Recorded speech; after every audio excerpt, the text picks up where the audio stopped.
Welcome aboard! We will be your guides during this magical journey into the movies. It's the perfect job for us because we love the movies. It's showtime! Ready when you are, CB! Action! Welcome to Monoreel Radio, episode number 295. I'm Sean. And I'm Jackie. And we are here this week to review and discuss the 2009 documentary, Walt and El Grupo. Yes, this has been a long time coming because we have a really cool history with the filmmaker Ted Thomas. A couple of years ago on Monoreel Radio, we reviewed his previous documentary, Frank and Ollie, about Disney legends Frank Thomas and Ollie Johnson, and Ted is, of course, Frank's son. So at the time, he told us about his follow-up documentary, Walt and El Grupo, which had not yet hit Disney Plus at that point. So the timing's everything, right? You have this great book that's coming out called Walt and El Grupo in Latin America. The Hyperion Historical Alliance is getting ready to release this 230-page book. It's sort of like a companion piece to the film, obviously many years later, 15 years later, actually. But Ted played a major role in this book. Right. That's really how the book came about, because as they were putting together the documentary, they realized that there was so much more material there that didn't end up in the cut. You mentioned the Hyperion Historical Alliance, so I want to give some information on that for those who may not be familiar. It is a nonprofit organization that works independently to preserve the documents, artwork, and other materials related to Disney history. And I just love that something like this exists in a world where there are so many influencers and things being put out online that aren't always historically accurate. So I love that there is an organization that is working to do more preservation history besides the Walt Disney Archives. I think that's really cool. And I'm excited to learn more about it and Ted's involvement in it when we talk to him later on. Yeah, we're very excited to have Ted back on with us in just a little while here and to learn more about not only the making of this film, but putting this book together. And I'm kind of curious to see how much more would have been in this film if they would have had access to some of these other archives at the time. It's to your point, it's so important that you have associations like this, groups like this, that are doing their part to preserve history, because unfortunately, as time goes on, so much history is lost. And I think when you think about the legacy that is Walt Disney and what he contributed to the world, which is really a lot of what this film is about, I think it's imperative that you restore and preserve that history. So, what did we learn in this documentary? What did we find was very interesting? That, on top of many other things, is what we are here to discuss today. This episode is sponsored by Fierce Fox Co., designers of handmade silkscreen shirts. Fierce Fox has a t-shirt, tank top, hoodie, or crew neck for every fandom. So whether it's the movies or theme parks, princesses or villains, the MCU or Star Wars, everyone will find something they love. The designs range from subtle quotes from our favorite films to iconic characters we can wear proudly in so many different styles, such as sketchbook and concert tees. Listeners of Monoreel Radio can get a 20% discount using the code Monoreel at checkout. Visit fiercefoxco.com to check out all of the collections. So to tag on to something else with this Hyperion Historical Alliance and all that they do to preserve the history of Walt Disney and the Walt Disney Company, something that struck me off the rip, I mean, it's right there in the opening credits. You get the Disney Studios tile, right? Yes. But really, this is a Walt Disney Family Foundation production. So the Walt Disney family had a big part, his kids had a big part in getting this film made and making a lot of that archival accessible, which I think you needed. I don't think you could have made this film without the family's involvement. Oh, well, they do work very closely with the Hyperion Historical Alliance. But what I love about this is it bats lead off with what I like to call the wonderful world of edutainment. It was the perfect way to kick it off with, it's the wonderful world of Disney. Walt Disney talking about these are artifacts that we brought back from the trip we had made years prior, because this was 1941, years before he had the wonderful world of Disney on television. Well, before you even get to Disney, though, I thought that this was such an interesting choice, and I'm really curious to ask Ted about it. He leads with the personal impact that Disney made with this visit on the people of South America, and they are telling their personal stories and remembering what it was like when they heard that he was coming to their town, to their city. So I thought that that was such a clever choice, as opposed to leading off with the global impact and the political implications of what this trip really meant. Yeah, I mean, there was so much going on at the time. I think they paint a really great picture of what life was like at the time that they went on this trip. You have the studio taking off, Snow White, a big hit. This is not a story that we don't know. He took the profits. He built the studio. World War II hits. All of a sudden, people don't have the money. All of the money is going to the war effort. But while all of this is happening, he now has the strike against him. His workforce that he put so much time, so much effort, so much money into has now kind of turned their backs on him. And they owe the Bank of America now $4 million. So they went from being profitable to being in debt again. I can't imagine. And they do sort of a good job here, because you can hear in his voice as he's hearkening back to what it was like. I honestly cannot imagine, though, how much this strike must have stung him.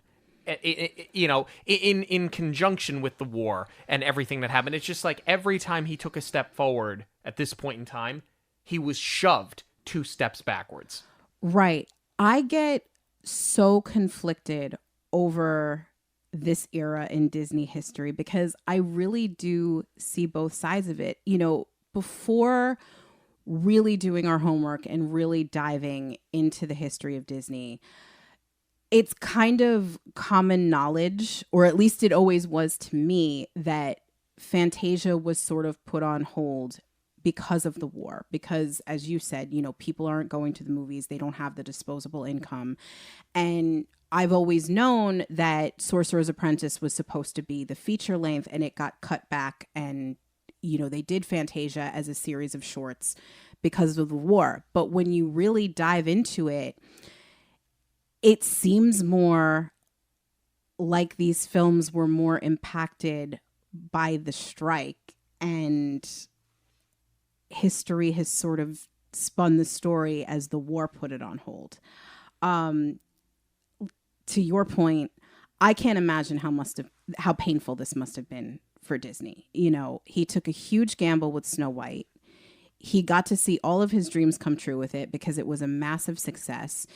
He's paying his animators well at this point. He is taking care of the people who got him there, but he was very much out of touch with some of the day-to-day operation and the things that he wasn't handling directly, because now he's grown this massive organization, you know, and it happens with every company when you try to keep things small so you can be involved, but they evolve so much, you can't always stay on top of it. But what's most remarkable to me is that the more things change, the more they stay the same. This is what is still happening in this industry today. The parallels are uncanny. Nothing in Hollywood is going to change anytime soon. If anything, if the last year has taught us anything, it's that nothing is going to change anytime soon. Right. And I really do see both sides of it, because I sympathize with Walt, who has just seen all of his dreams come true, and he's trying to keep this company alive and trying to be mindful of what's going on in the world and operate things on a very tight budget. But the part of me that works in post-production is sitting here screaming, no, you need to pay your people. And as I said, it is the exact same climate today. Well, let me ask you this. Here's a counterpoint. Has any of the production companies that you have worked with put you back into school to make you better? at what you do? Nope. The way that Walt Disney did? No. Okay. So Good question. it's fair. I mean, like, I'm not downplaying what you're saying, because I think you're right, and I think that you certainly in the past have been taken advantage of. So I get it, but I think that with Disney, he reinvested in other ways. I mean, that doesn't always pay your bills, but it does set you up for the next thing and the next thing and the next thing. So you want to talk about how little things change. Let's talk about a government not operating in a way that makes any sort of sense and is completely inept. That's exactly what I was going to say is you've got all this going on, and this is so typical that the government is now going to fund a trip. And the best part of this is that the films made from it are underwritten, and they are going to turn a profit no matter what. Which is great for Disney. Yeah, that's a no-brainer. It saved him. But it's so funny that the U.S. government needed to tap into Walt Disney to improve and build on foreign relations. Now, there's a couple of different ways you can look at this. On the one hand, it's incredible that Walt Disney had that sort of reach and had that sort of grasp. It speaks to the genius that he was. Did he, though? Because that's the Disney that we know now. You've got one feature-length animated film under your belt at this point. Oh. Granted, it was successful, but they're only working on Pinocchio and Fantasia at this point. This is not the Walt Disney that became a face to the company and the leader in family entertainment and, this larger-than-life magical figure that is going to come in and wave a wand and fix everything. I think this was sort of a gamble, too, because at the time, FDR pitched this trip because he was trying to find commonalities and foster good relationships with our neighbors through arts and culture. So Walt was picked as the figurehead to go and do that because he's got a film studio. He has a production company. And because Snow White was such an international success, it wasn't because he's the Walt Disney we know today. He didn't have the legacy built yet.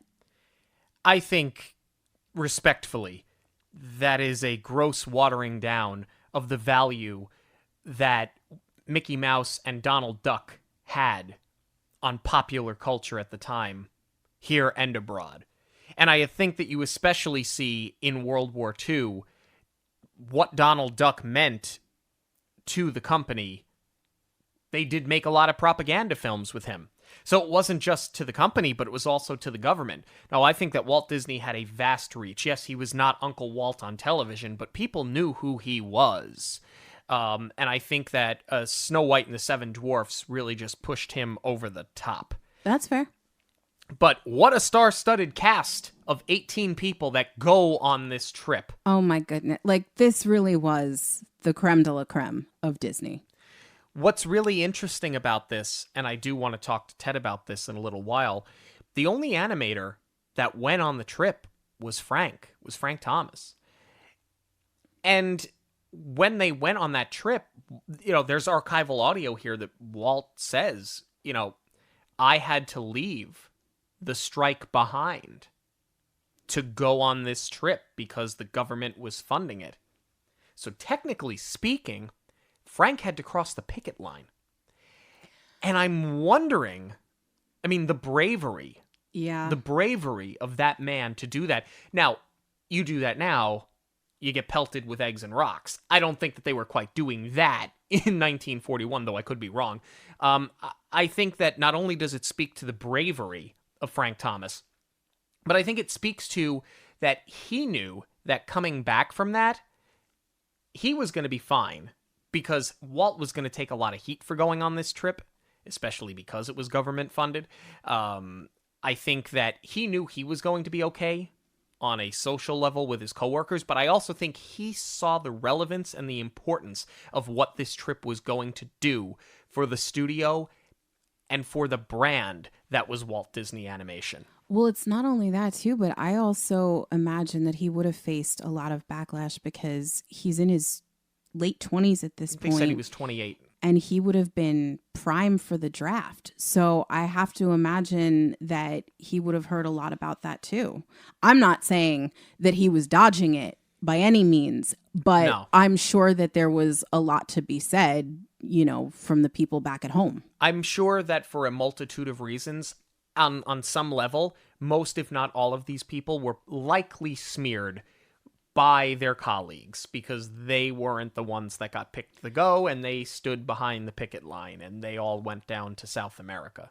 And you had 4 couples on this trip, Walt and Lillian included. Right. So I'm sure that there were people who were probably very bitter, thinking that this group of 18 was, off on vacation, which was not the case at all, because they did a lot of work. And I'm sure that there was a lot of fun that was had, because you're just going to, but by nature of the trip, you have to get to know people. They're going to show you the culture. They're going to show you the way of life. And there were a lot of good times to be had, but there was a lot of work involved. And I think that that's what we're going to see more of in the book, because there are more itineraries that were uncovered after the documentary that was made. And we get to find out a little bit more about the day-to-day of the artists and the animators, while Walt was sort of being paraded around and having to rub elbows with more of the government. And that is sort of how the El Grupo name came to be, because their first stop was Rio de Janeiro. And they had Walt staying, I believe, at the Copacabana. Right. So you've got him in the Swank Hotel. And the animators and artists and musicians did not have the same accommodations. So they would meet in a hotel lobby. And then when they would be called to go out for the day, it was just Walt Disney and El Grupo. And then they went off. Right. And then they kind of jokingly started calling themselves Walt and El Grupo. And that obviously becomes the title for this and later on the book. I can so see that happening, though, them just sort of responding to a moniker. Like, that's such a Disney thing. Like, we see that sort of in Waking Sleeping Beauty, and we see it, in any clip that you've ever seen of the animators. They've just got that sense of humor that they're going to take something and run with it. And I can see where they would have rolled with a name like this. I like the storytelling here. I like the storytelling through letters. It's clear that, at least at the time of the release of this documentary, they didn't have access to those itineraries, maybe not as much archival film, still photos. They had some, you see it here, but I love the fact that they were able to dig back and find these handwritten letters that were sent back to the States as they were on this trip. They're dated, and they give you, that's really how you get the itinerary. That's how we've put together the timeline. I thought that was so smart, and to have the wives and the children, to go back and be able to read these letters. I really like how that was done here. Well, that's what I love so much about how Ted put this whole documentary together, because the through line is really these personal stories. I mentioned that's how they start off at the top of the documentary with these personal accounts of Disney's visit.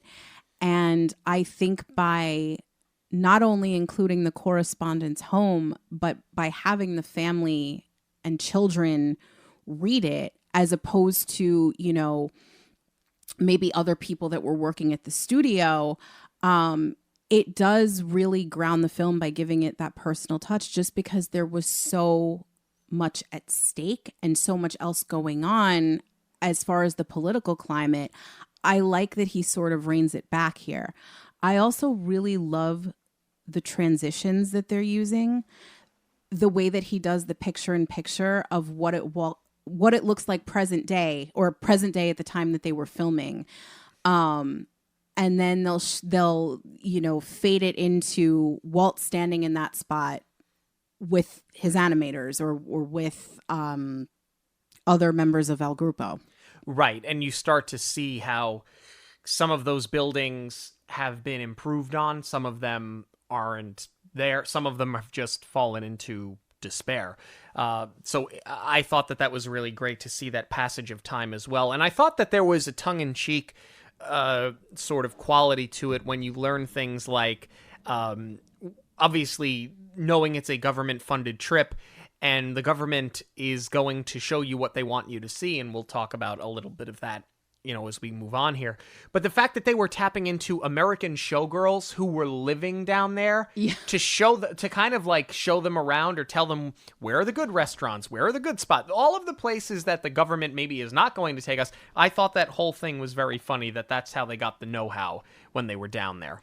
But that was also hugely important because by getting to know people and making it personal, it did have a huge impact because President Vargas was negotiating alliances with both the U.S. and Germany at the time. And I think you could make a solid argument for having an influence over who Brazil ended up aligning with. Before we move on to the next stop, which is Argentina, I want to talk about the interview that they did with Ari Barrosa's son. Ari Barrosa wrote the Aquarela de Brazil, which we talked about when we reviewed Saludos Amigos. Yeah. It's a huge segment in that film. So they tracked down his son for this interview, and he's standing at the piano where this piece was written. So I'm so excited to ask Ted about how they tracked him down and how they were able to score this interview, because I think that this is, I said it before, I love the personal stories. And I love that this was included here because I think this segment is probably the most memorable part of Saludos Amigos. And it's funny that you bring that up, that they tracked down his son, because there were two schools of thought when it came to how they were digesting information on this trip. You have what was called the Department of Press and Propaganda. That's what the department was called. Really putting on a show. Whether it be at the, I think it was the Urca or Urco Casino. Urca.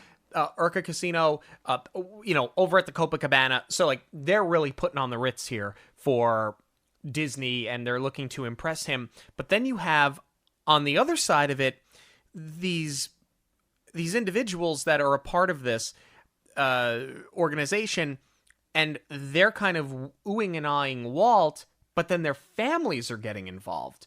And it's the wives and the children that are working with everybody else, and that's where they really did learn a lot about this culture. So it's interesting, and you would never see this today, that even though it's a government-funded department, that they are going to hand the reins down to the families, specifically, to the children, to show them a good time. Right. And I think that we see that even more so once they get to Buenos Aires, because, I feel like Rio is sort of more like the party town. It's more of, it's big city. And that's not to say that Buenos Aires isn't, but I feel like they had even more of a personal experience there, because of the way whole communities were getting involved with this trip now. They had the Fantasia opening, and they took Walt and El Grupo over to Montevideo, and they come to find out that they've given the kids a half day at school just because Walt is coming to town. And I love, in one of the letters home, they wrote that everyone's now going all out for Disney, and the world affairs can go hang. Because now they're just excited to have him there, and they've sort of forgotten the plot and the reason behind this trip. For sure.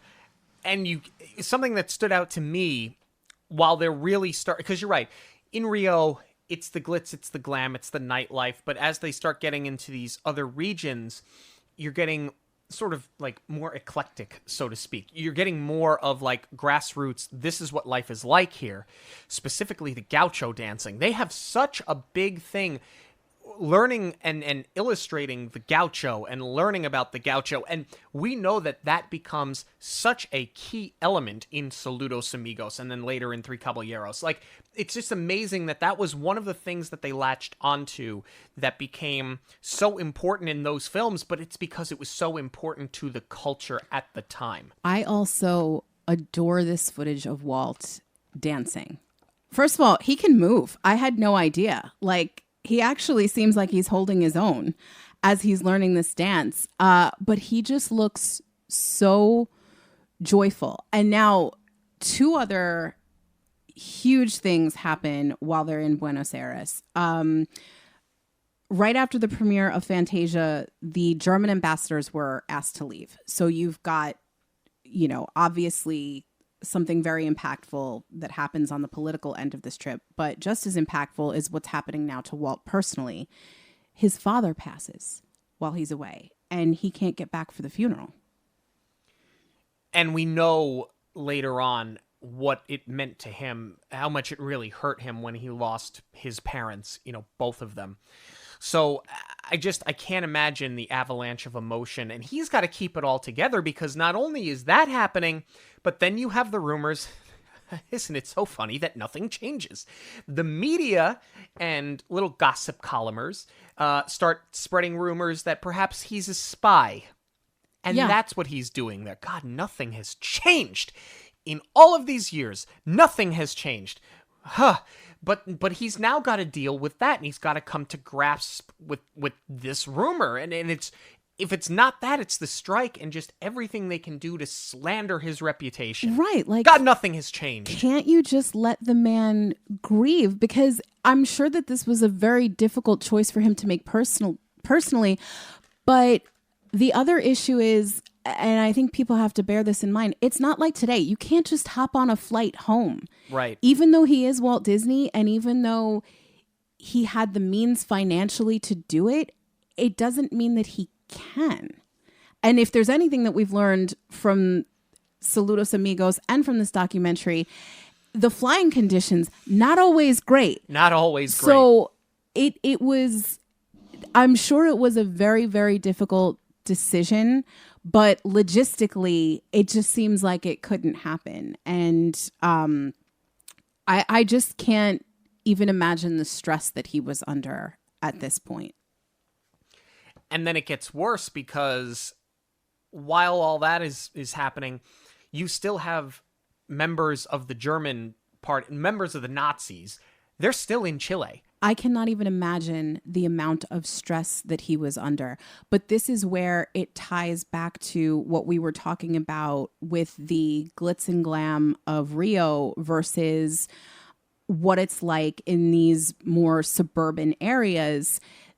Everyone feels like they've gotten to know Disney on a very personal level at this point. So the people that he's been meeting with, they're looking at this as, my friend just lost his father, so they're trying to help him grieve to the best that they can. Then they go down to Chile, but they're only there for 5 days. And even though the Germans have sort of been told, pound salt, there are still Nazis in Chile, to the point where, again, things being spun and harmful in a certain way, you have newspapers from South America that have maps of where the Germans are. They have swastikas on maps showing where they are in Chile. And next to that, in the next article, is a picture of a smiling Walt Disney. So, again, it had to be very difficult for him to come to terms with the fact that this is how certain things are going to be swung. There are going to be things that are going to be misunderstood. People are going to look at something on face value. But to reiterate, because it is a completely government-funded trip, he has to do whatever they want. He's got to play ball with them. Right. He doesn't really have a lot of outs. He doesn't have a lot of options. So he's going to sort of have to take it on the chin. And as he had done for most of his life, just get through it, trust the process, come out better on the other side. Speaking of coming out better on the other side, this is also where Ted highlights in the documentary some of the individual artists that were on the trip. And I would be remiss for not talking about the Blairs, specifically Mary. Yeah. We all know she's got talent oozing out of her ears, which is why, she did get to go on what was largely a boys' club trip, even though she was married to Lee at this point. She kind of had to fight her way in. But Walt had always recognized her talent, and the influence that she took away from being in this region, it set her work on fire. Yeah. Like, you see where from her early work, there's so much more color, and it's just so much more vibrant. It honestly, I feel like this trip for her is how we get It's a Small World on the other side of it. A lot of that Art Deco look, right? That she drew the inspiration from being down there on this trip, for sure. I think she always had the Art Deco down, but I think as far as her use of color and patterns, this is where you really start to see a shift. I love the story of being in Portugal and learning this Matchbox game. Yes. And playing this game. It was basically musical chairs, but with a matchbox, right? But, you know, learning this game, obviously, it's something that they must have learned it from children who didn't come from a lot of money, didn't have a lot of money, but everybody had a box of matches. Everybody smoked. Well, not only that, but, I mean, still lighting candles, you know? Like, everybody had matchboxes. So to invent this game where it's like musical chairs meets Bop It, but with a matchbox, and the fact that the adults, the whimsy, that's what it is. It's an innocent, childish whimsy that the adults brought back, continued to play on their own, and then taught their children, seemed very on brand for those that were on this trip. And I love the fact that to this day, some of the members of the family still remember the song and how to play the game. Yes, I believe it was the Wilcott siblings that are singing the song, but they're older women now, and I thought it was remarkable that this is something that has stayed with them throughout the course of their life. And, you know, this was kind of the purpose of this trip, right? When you take the government funding out of it, this is what they wanted to foster with our neighbors, is learn something from each other and find your similarities. Yeah. And I think that this is a really great example of how the trip was so successful.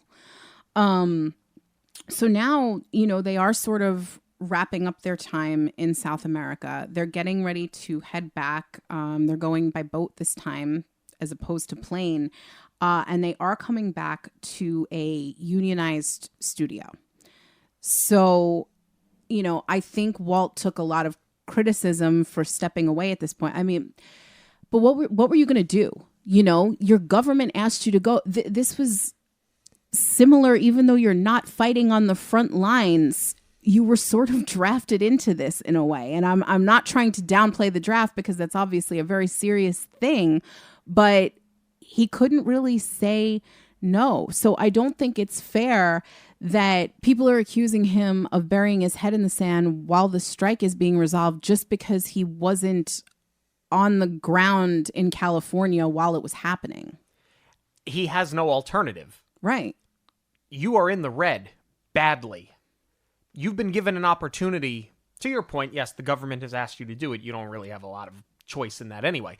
But you've been given an opportunity to make films that are guaranteed to be profitable. When your company is in the red, you're trying to save that company. All of those people that are striking against you right now, you're trying to save their jobs. You really didn't have a choice but to go on this trip. Right. I can see why people felt this way, but at the same time, Disney did what they were supposed to do, and they did what they were known for, you know, and they created animation that their audience was going to respond to with the cultural influence. But what really stands out to me is that what a first research trip for Disney. When you think about now, you know, like for the fairy tale films that take place in Europe, they never really went to Europe to get their inspiration. But for all of the later films, the ones that we grew up on, when you see those behind the scenes videos of the big research trip where they go to that area, and, you know, Joe Rohde's built a whole career off of these research trips. This really was what set the tone for that. Final thoughts on Walt and El Grupo. I'll go first. I liked this quite a lot. I think that it is an important documentary because I think that it paints a very good, very clear picture of something that was extraordinarily important at a very pivotal time for Walt Disney, not just the man, but also the company and the brand. I think that it's a story worth telling. I think that if you are a fan of the history of the company, it's one that you should absolutely sit and watch. And I thought that it was extraordinarily well put together. I very much enjoyed Walt and El Grupo. I couldn't agree more. I was going to say, I think this is required viewing for not just Disney fans, but especially for the Disney historians. And I really, really like the way that Ted put this together, and I'm very excited to ask him more about it. Yeah, we are interested in knowing your thoughts on Walt and El Grupo. You can let us know on all major social media platforms at Monoreel Radio, or you can email us monoreelradio@gmail.com. We mentioned it earlier. We are so happy to welcome back to Monoreel Radio Mr. Ted Thomas. Ted, welcome back. We are so happy that you're here. Well, thanks so much. It's a real pleasure to be with you again. I can't believe it's been 4 years since we last spoke with you. Like, I feel like our last conversation was just, a year and a half ago. Even though we've been in this house for over 2 years and we did the interview with you in the old apartment. I can't believe it's been that it's been this long. It just seems like yesterday. Well, you may remember there were a couple of years there of the pandemic that sort of created an amnesia for everybody.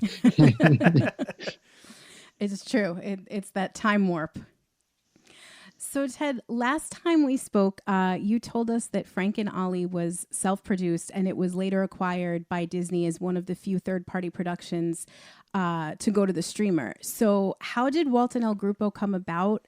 Was this your pitch, or did Disney approach you about doing the follow-up?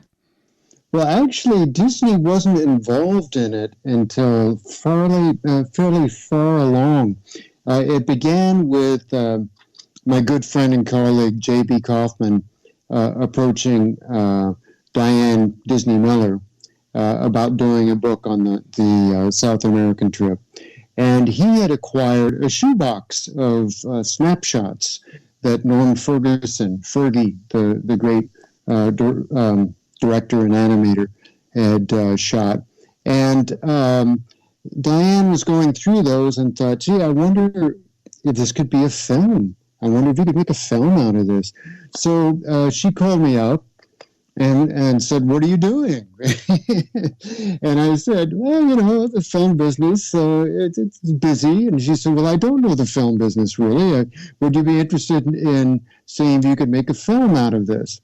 So I got a hold of the shoebox, and it was like a jigsaw puzzle. At that point, I didn't know where they were taken. I didn't know who they were of. Some of the photos were in the company photo library, but a lot of them weren't. And the further I got into it, I wrote up an idea for her, and I didn't hear anything for several months. And I asked my partner, Kuniko, why don't you think we got any traction with this? And she said, well, maybe, when Diane talked to you about it, the first thing she said was, my memory of the trip was how much fun it was.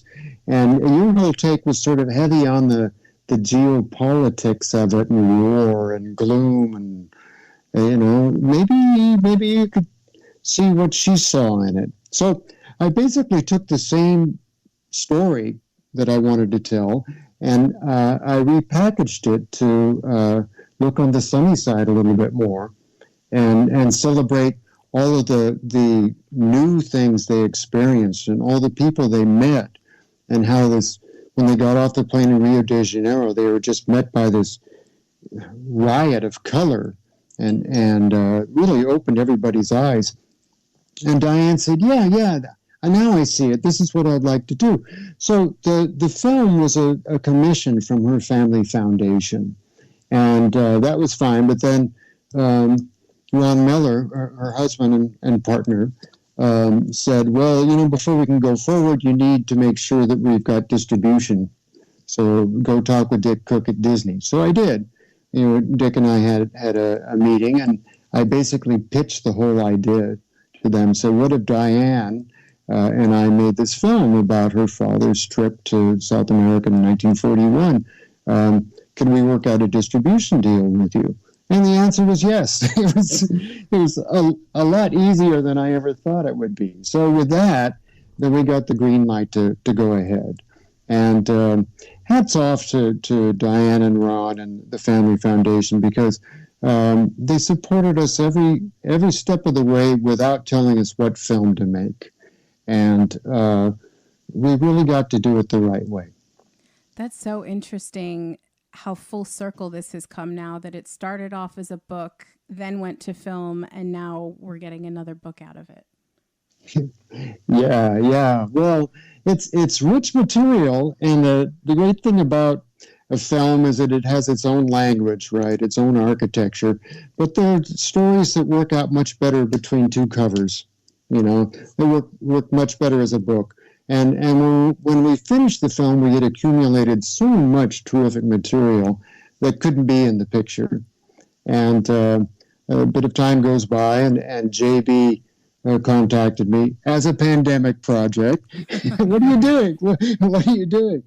And so we thought, well, gee, if we combined the John Rose itinerary, that was a pretty good day-by-day itinerary, and then all these photographs that we hadn't been able to use, and then figure out really specifically where each one was on what day, and then combine that with the journals and letters that Didier Guez had recently uncovered, well, we would have the definitive AAA triptych of the South American trip.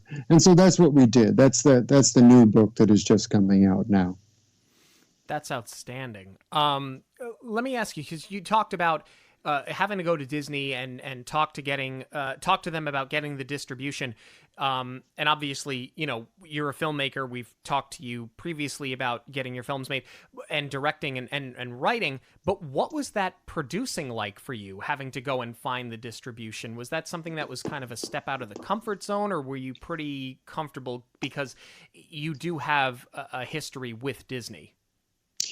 Well, it wasn't so very uncomfortable. I mean, I had sort of been through the trenches with making Frank and Ollie, so I was well aware of what needed to be done in order to get your film to see the light of day.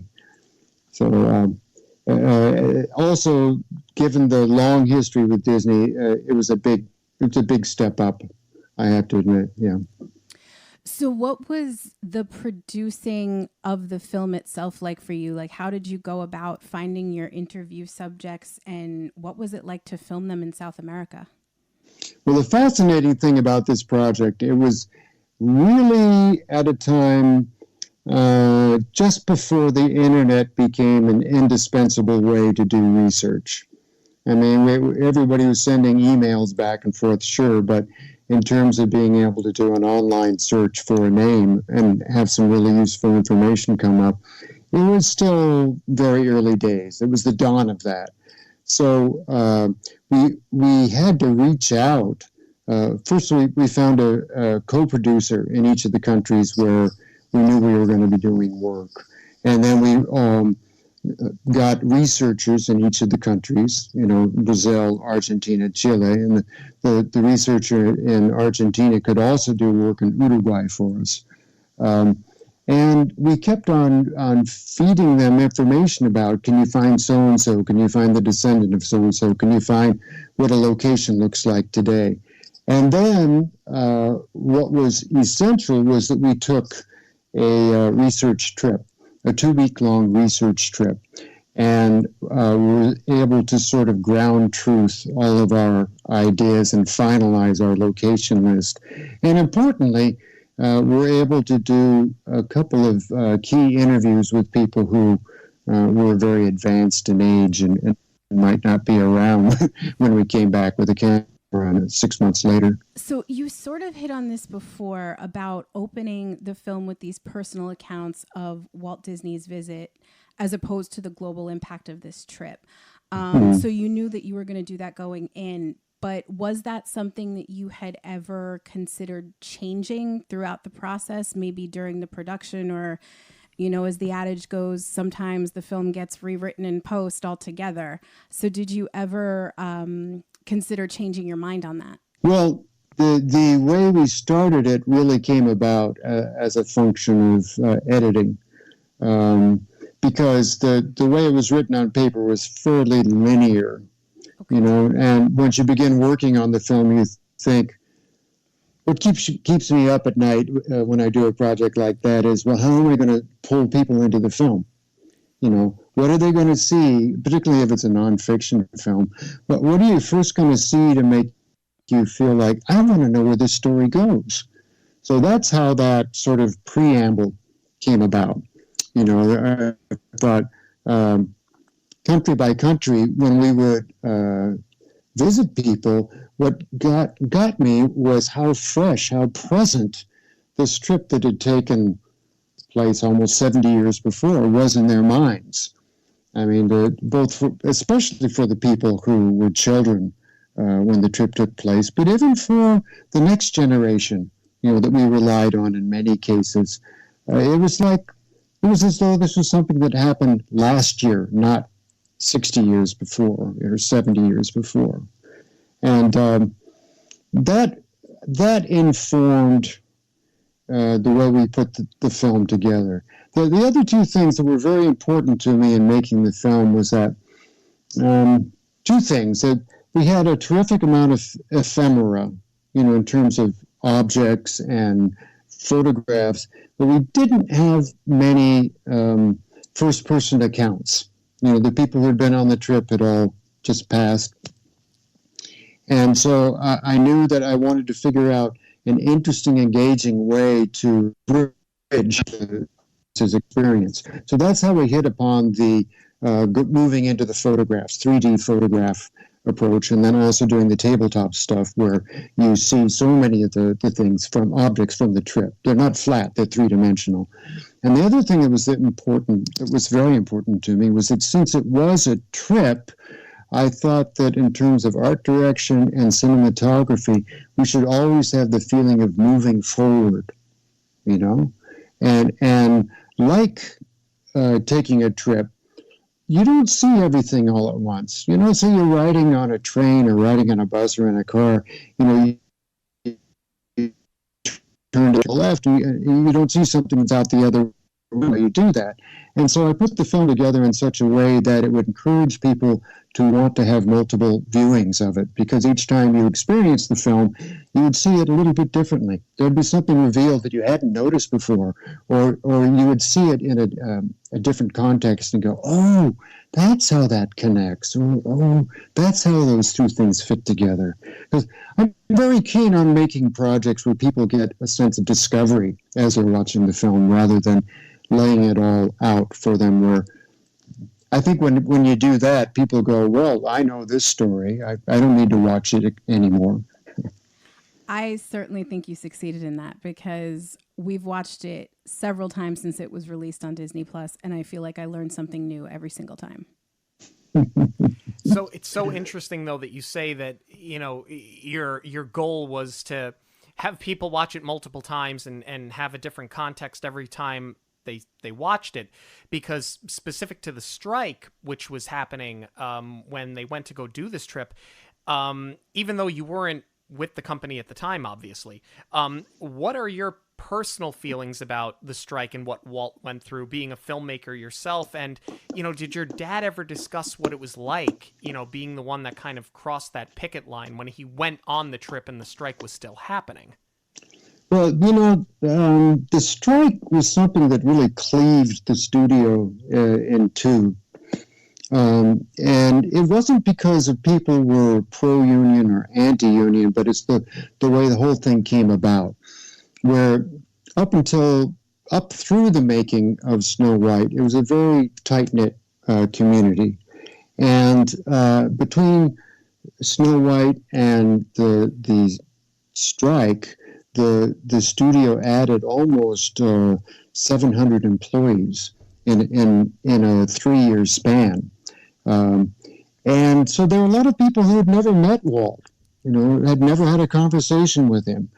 And after Snow White, the studio really was becoming an animation industry, whereas before that, it had been a cottage industry, it had been a startup. And so it was a very different atmosphere. And part of the studio, like the guilds, like the editors and the camera guild, they were already unionized. So we were talking about the animators. Who's going to be the union for the animators? And there was an in-house union that Art Babbitt had helped get started after Snow White. But by the time 41 rolled around, he no longer felt that represented the overall interests of the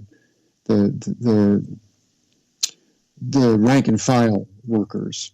Now, my father was in a rather unique position because, he burst upon the scene very young, very quickly as a superstar.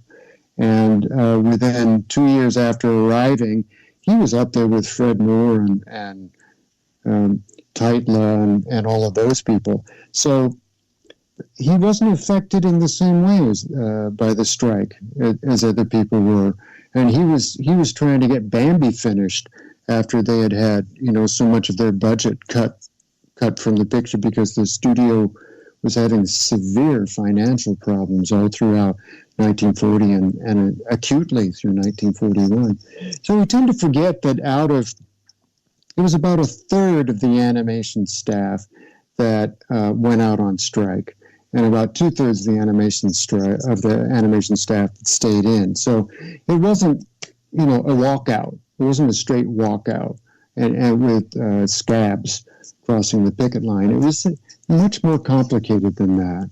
And my father's own situation was complicated further by the fact that he was young enough and single that he was eligible for the peacetime draft. And that was a very present threat during 1941 also. And one of the reasons Walt said he was going to take him to South America was to keep him out of the draft. And then Congress passed a new law and the age got changed. So Walt came by Frank's room and said, well, I guess you don't have to go to South America anymore. Frank prevailed on him and said, but Walt, it sounded like such a great idea. I mean, you could use somebody like me, couldn't you? So what you're saying is Walt Disney saves lives. I guess so. No, that's amazing that he was looking out like that. That's wonderful. So besides your father's letters home, you mentioned some of the ephemera before. Where did most of that come from? The itineraries and the memos, were those all things that your family kept, or did you have access to the Disney archives, or did some of that come from the Hyperion Historical Alliance? It either came from the materials that different families had, or it came from the Disney archives. Dave Smith, who had founded the archives, was still directing it at that point. And I asked him, I said, hey, Dave, do you have this? Do you have that? And he said, Ted, you got to know that our staff only has enough time to know what box its stuff is in. I can't tell you what's in the box. That's your responsibility to find out and tell us. So basically, I got to go through box after box after box that was at the studio archives. And fortunately, was able to really help out sort of to clarify what sort of collection was there that really wasn't known before that. Because the details that you have are amazing. There was like the initial memo announcing the trip. There was a list of the names, or even I noticed too, we're like in the week that the trip looked place because you had the itinerary laid out, and it was, right. Yeah, it was almost this week in August at the time of this recording in 1941. That's right. Exactly. At this time in 1941, they were getting ready to push off. Yeah. And they traveled in two groups. That's one of the things we point out in the new book, is that you had sort of you had two people, Jack Cutting and John Rose, go as advance men. And then they were followed just a few days after that by the first El Grupo trip that left Burbank and went to Miami. And that group left pretty much the morning, let's see, they left on the morning of the 14th, and Walt's group arrived in Miami the evening of the 13th. Yeah, that's right. And then Walt's group left Miami on the morning of the 17th and ended up in Rio de Janeiro 2 days later on the 17th. Was that intentional for the release of the book? Well, in terms of our working all that stuff out, yeah. We wanted to do the definitive look at where people were and when and how they felt about it. And I think we've been able to do that. It's pretty great. And Steve and Virginia Reeser, who have been responsible for the art direction and production of the Hyperion Historical Alliance books, have done just a marvelous job in plussing everything we did with maps, and not just country maps, but city maps. And so you get a sense of, okay, so here they were at the hotel, and they had to drive all the way up here to that recording studio, and then get back down here for a cocktail reception in the evening wear. You know,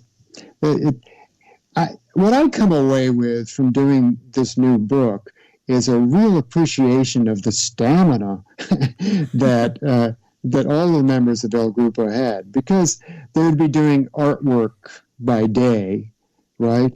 And then almost a de rigueur, putting on evening wear and going out for an official reception or dinner or banquet or something where they had to then perform a chalk talk, you know, or run clips from Bambi or premiere Fantasia, or anyway, put the best foot forward for the United States. Because, you know, as we explored in the film, what the government hoped for out of this was to really promote goodwill with Latin American countries and establish a much firmer alliance. Because, you know, there were more than undercurrents. There were a lot of friendship between Germany and South American countries and Italy and South American countries.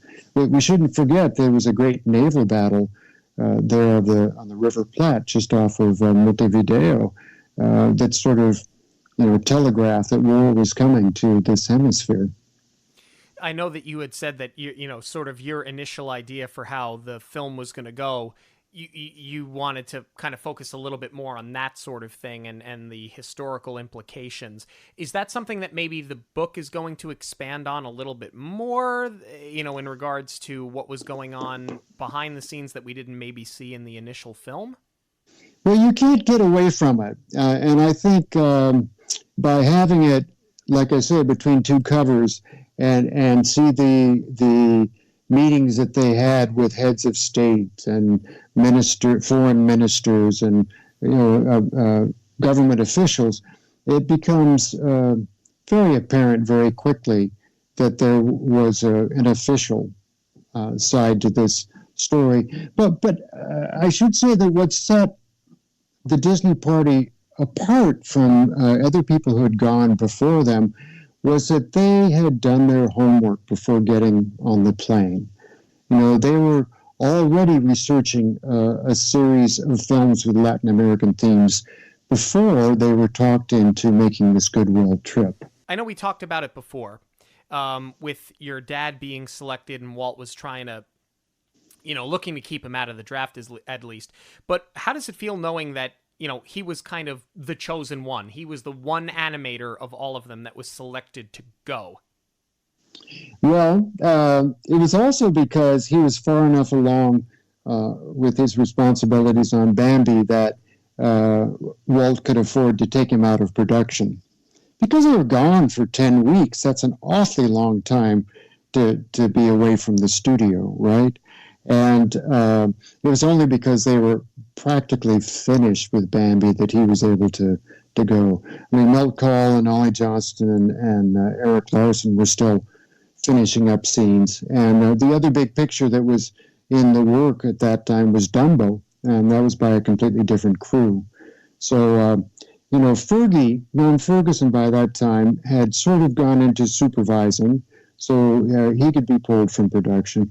And Frank had finished up his work with Bambi, so he could be pulled away from production. But with Chuck Wolcott, who was the head of the music department at that time, it was a harder decision to pull him away. But these key people could, in a way, afford to go on this trip because, unfortunately, production had wound down to almost nothing, that Walt had to stop feature production because of the financial situation of the studio. And then because of the strike, it meant that they were going to finish up what they had in the pipeline, but they really weren't working on starting anything new. And that also meant that people from the story department, from the model department, like Jack Miller and Lee and Mary Blair and Jim Baudrero, were available to go. So that's part of how the El Grupo personnel were put together. That's part of how that decision took place. It seems like your dad kept everything so well documented, and he really kept up with his correspondence home. But did your mother ever talk about what this period was like for her while he was away? Well, it's fascinating. Everybody thinks that his letters home were to my mother, but he hadn't met my mother yet. The letters home were to Frank's mother, with whom he corresponded almost weekly. And they had a very open give and take kind of relationship. So it is much more like pen pals or confidants than a mother-son relationship. And that's who he was writing to. Oh, wow. Ted Sears was writing to his wife. Chuck Wolcott was writing to his wife.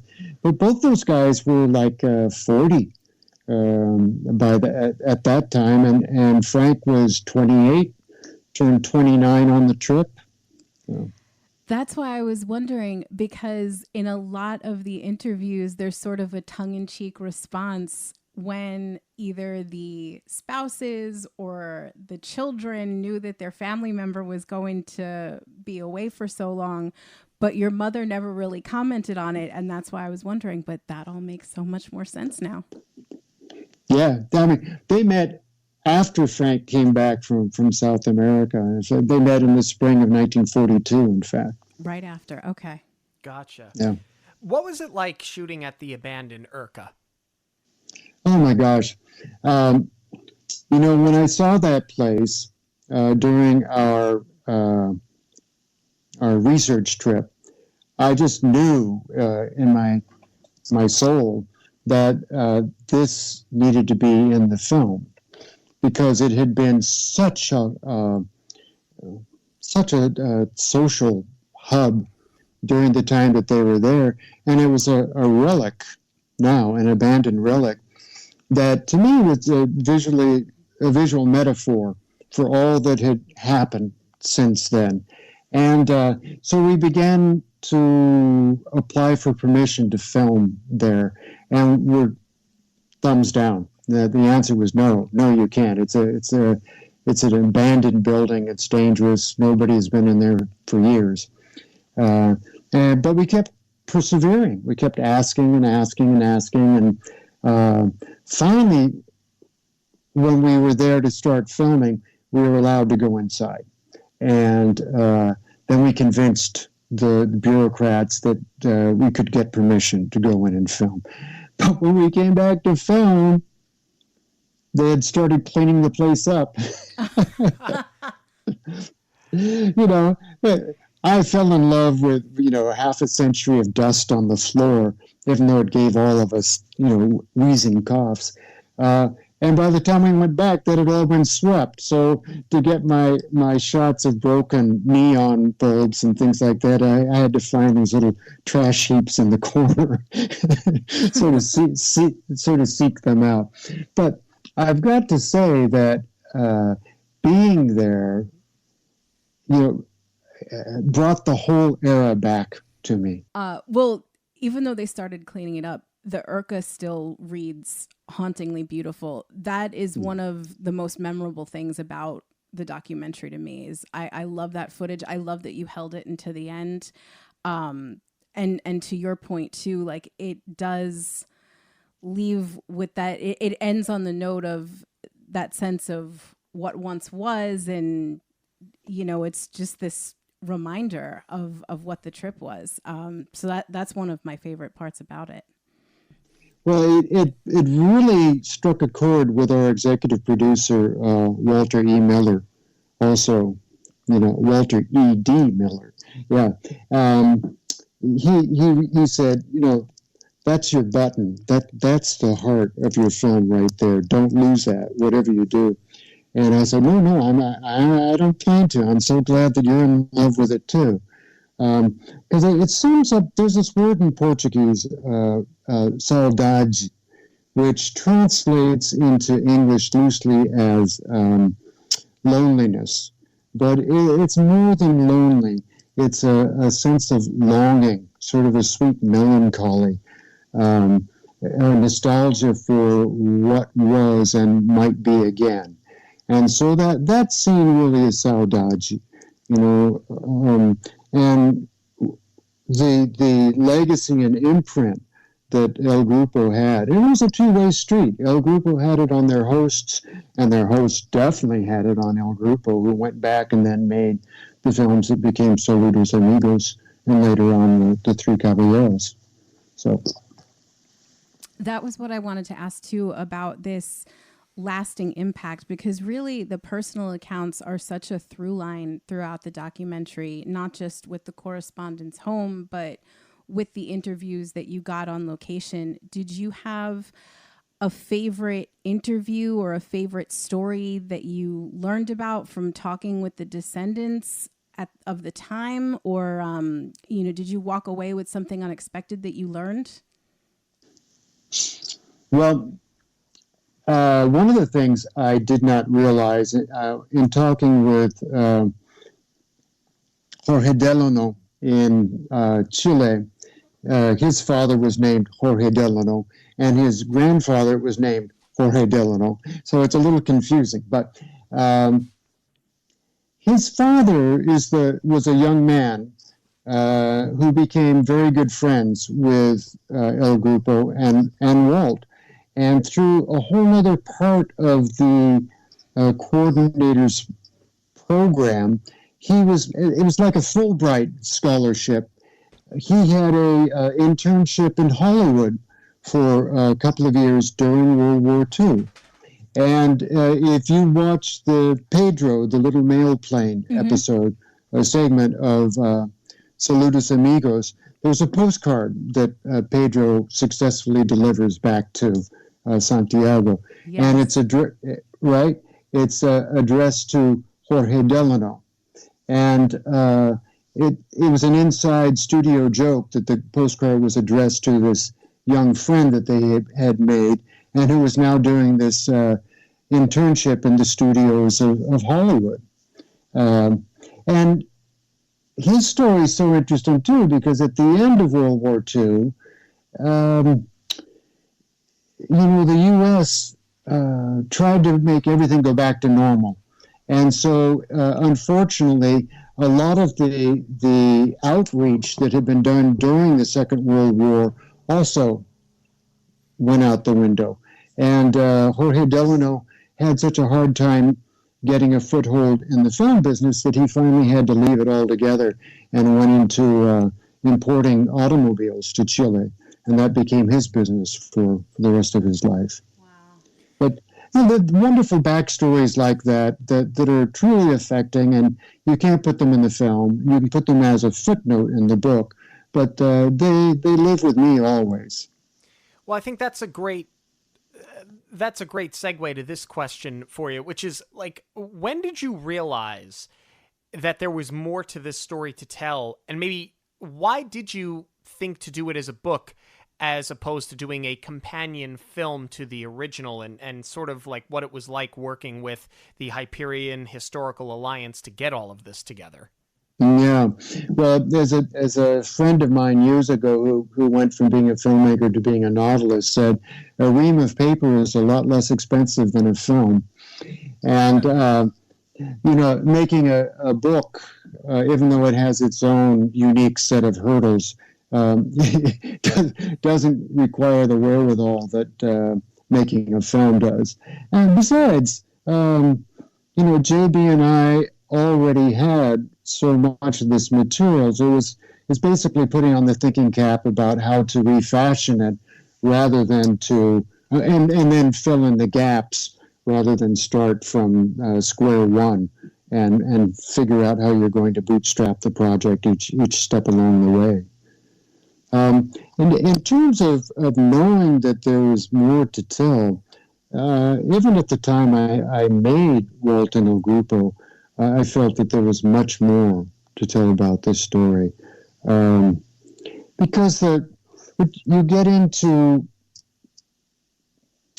the lasting legacy that art has, and I think ultimately that's the final takeaway of the El Grupo trip, is that, the two things that we remember in history or we learn in school, unfortunately, are wars and artistic cultural accomplishments.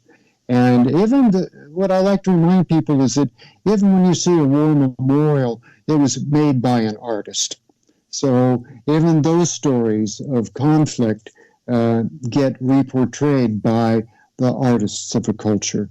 So we can't really underestimate the value and the importance of making art to any cultural epic, and to explore the role that artists, and particular these artists, had in this period of history. It's a story that I think can be told even again. I mean, there's more to say, both about them and the interactions that they had with people in each of these countries. So we've mentioned that you're putting this book out with the Hyperion Historical Alliance. Can you elaborate a little bit more on your work with them and how someone, maybe like two podcast hosts can become more involved with the organization? Well, the organization began about a decade ago, officially about a decade ago, as a collective of people who were engaged in doing Disney history-related projects could get together and brainstorm and swap stories and help each other get their projects further along.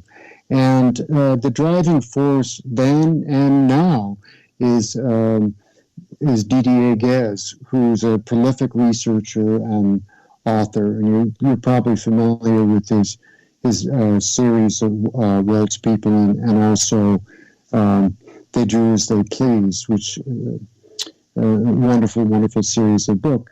And the goal always was, could we start doing a series of monographs that are somewhere between popular books and academic press books on subjects of great potential interest, but wouldn't automatically attract a trade press or even Hyperion press or Disney editions, because it's considered to be perhaps just a little too deep a dive or too specialized. And so they have done two previous to this. One is a wonderful look at the package film Fun and Fancy Free, one of the films that came out after World War II and before Cinderella. And then the second one was on the origins of the true life adventures. And interestingly enough, part of their origin came out of the El Grupo trip, which is the first research trip that the studio had made, but soon after became like common practice of, if you're going to make a film about someplace that isn't in your imagination. You got to go there. You got to see what it's like. You got to feel what it's like. And so part of the True Life Adventures owe their origins to this trip. The best person to ask, since you guys are in Orlando and DDA is based in Miami, you should send him you should go down and knock on his door. Invite him on the show. Well, football season's coming up, and I am a Dolphins fan, so get me an excuse down to go to Miami and see Tua chuck it. I mean, I'm all in. I just have to go and make a little left and get off at Miami Gardens and go knock on the door. No, and we love the mission of the Alliance. We would love to help support in any way that we can. Let me throw one other little obscure piece of trivia your way that I just found out last week. Because I was wondering whatever happened to the Pan Am terminal where the seaplanes took off from in Miami. It was from a place called Dinner Key. And lo and behold, it turns out that after it was decommissioned, it was acquired by the city of Miami and became part of Miami City Hall. No kidding. Yeah. So if you go to City Hall, there should be part of it that is exactly the way it was when it was Pan Am's jumping off place to fly down to Rio. Oh, how cool. All right. Looks like we're going to have to take a trip to Miami sooner rather than later. Well, it's all in the name of research at this point. Tell us about your plans for this upcoming D23 Expo. Well, not surprisingly, DDA and JB and I are going to be on the Disney Archive stage participating in an event called Walt Disney and El Grupo in Latin America. And we'll be covering much of the same stuff you and I have been talking about right now, plus a few things sprinkled in there that nobody has ever seen or heard before. And then following us up will be three people who have more current day animators who've been sort of following in the footsteps of the great work that was laid down by people who were on the El Grupo trip. And one of those people I know is Eric Goldberg, Disney legend Eric Goldberg. So that's our session. It's going to be on the Friday, the first day. It'll be on the 9th. So anybody who's there, we look forward to seeing you. Well, we know a few people that are going. We wish we could be going ourselves, but we are going to stream whatever we can from this weekend. So hopefully we'll get to tune in. And I should also add that all three of us will be at the Hyperion Historical Alliance booth the afternoon of all 3 days to sign the book, should anybody have one or want to purchase one. We may have to send somebody your way. I got somebody in mind. Oh, I already told her. Oh, good. All right. Well, you'll be getting a visitor then. So speaking of the D23 Expo, at the last one, Disney announced that Dinoland USA and Animal Kingdom is going to be rethemed as the Tropical Americas. So in a blue sky world, what would you like to see from the Walt and El Grupo trip reflected in the park? Oh my gosh. Well, if it's the tropical part, that of course points to Brazil. If you could capture the spirit or part of the flavor of Rio de Janeiro, or even though it was in Three Caballeros that they went to Bahia, but the feeling of Bahia, that would be wonderful. But, they also were so influenced by Bolivia, Peru, Guatemala. A lot of Mary Blair's colorful palette came from those countries, as well as Mexico. They're not they're subtropical. They're not tropical, but don't overlook Argentina or Chile or Uruguay for that matter either. The thing is, we tend to forget that I believe there are 32 nations in Latin America. And we just refer to it as South America, much to the irritation of of folks who live there. So I think whatever the Disney parks or Disney in general can do to help expand our knowledge and appreciation of this hemisphere that we live in, that's all to the better. That would be my dream project for this area of the park, is if they do something like it, I would love to see them put in some kind of attraction like One Man's Dream that highlights this trip, because it was so impactful. And we know that they have all of the archival to do it. I would love to see them pay tribute in that way. Well, Ted, thank you so much for joining us on Monoreel Radio. You are welcome back anytime that you ever want to discuss any of your projects or anything that you've got coming up. Other than the D23 Expo coming up, where can people get a copy of this book? The exclusive distributor for all of the publications from Hyperion Historical Alliance Press is Stuart Ing, NG, Stuart Ing Art Books. Very strong presence online, also through Amazon. But he's the exclusive representative for handling the book. Thank you so much for joining us this and every week on Monoreel Radio. Monoreel Radio will always be free, but there are many ways that you can help support the show. Please give us a rating wherever you listen to your podcasts. Join the conversation on social media at Monoreel Radio on all major platforms. Share your favorite episodes with family and friends who may enjoy them. And of course, book your next trip with Jackie. Links to everything can be found at monoreelradio.com. We all get one story. Make yours a magical one. On behalf of Monoreel Radio, we'd like to thank you for joining us. We'll see you at the movies, the stuff dreams are made of.